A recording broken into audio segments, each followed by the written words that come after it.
দক্ষিণেশ্বরের নীরব মন্দিরে এক অলৌকিক মুহূর্ত।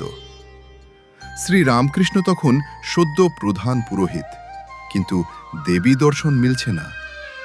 ব্যাকুলতা, অশ্রু আর তীব্র আকাঙ্ক্ষায় তিনি একদিন সিদ্ধান্ত নিলেন জীবন বিসর্জন দেবেন মায়ের চরণে। মন্দিরের পাশে রাখা খাড়ার দিকে ছুটে যান তিনি। ঠিক সেই ক্ষণেই ঘটে অবিশ্বাস্য এক ঘটনা। চারদিক আলোয় ভরে যায়, যেন এক অসীম জ্যোতিপুঞ্জ আচ্ছন্ন করে দশদিক। সেই জ্যোতির ভেতর ওঠে অন্তহীন ঢেউ, মহামায়ার জীবন্ত প্রকাশ। এর সেই পবিত্র প্রাঙ্গণে তিনি প্রত্যক্ষ করেন জগন্মাতার দিব্য রূপ। এই অলৌকিক দর্শনে অভিভূত হয়ে সংজ্ঞাহীন হয়ে পড়েন তিনি। এটাই ছিল এক মহান আধ্যাত্মিক জাগরণের সূচনা।